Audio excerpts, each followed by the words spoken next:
because a lot of people are going to be asking, having a think over the break, and they're like, well, okay, fine, I know you think you're treated unfairly.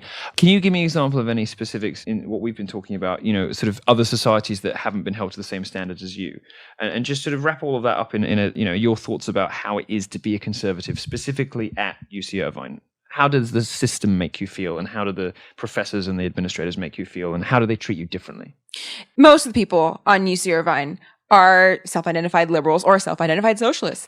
So you'd think that from the tolerant left that they would be a little bit kinder to other people, but that's really not the case. On campus frequently, even just last week, I was walking around with my officers and somebody behind me goes, "Oh, the college Republicans." And we just turn around and, quickly walk the other direction. But most of the time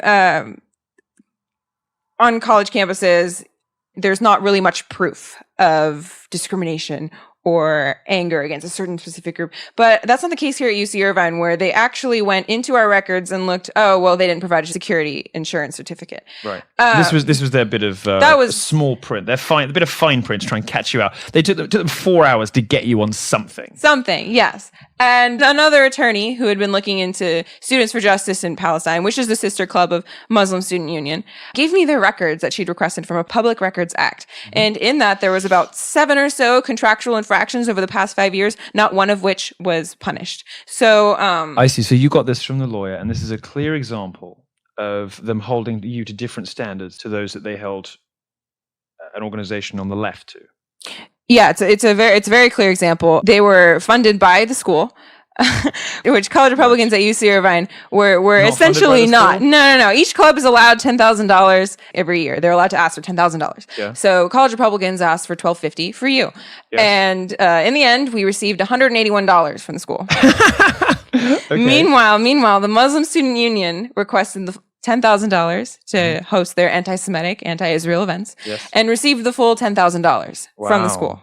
Wow, really? Yeah. The college Republicans, the organization on campus that represents 50% of voters, that represents, half the population, and an entire, half of the political public arena, got $181. $181.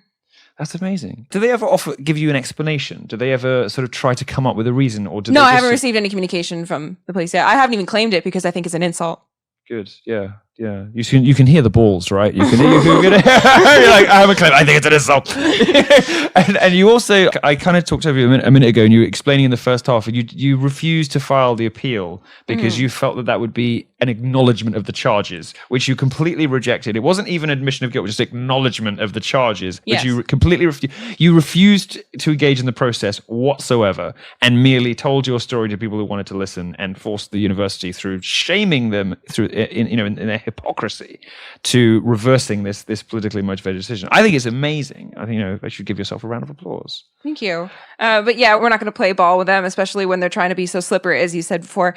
There's no way that it's underhanded, isn't it? It is. Pathetic. And I think people don't talk to each other. They don't know. They think there isn't a media out there desperate to report on this stuff. I mean, what's wrong with these people? Well, I'm not sure why they didn't. They definitely didn't handle it very well. I mean, they waited 4 hours instead of waiting a week. If they were smart, that's what they would have done. They would have waited a week. Right. But no, 4 hours. Or until July, when your renewal comes up. The next time you try to book a room, say, oh, well, actually, you didn't follow the rules last year. And then by that time, it would all have been gone. There would have been no excitement about it in the media. There would have been no sort of head of steam still on campus. Nobody would have cared.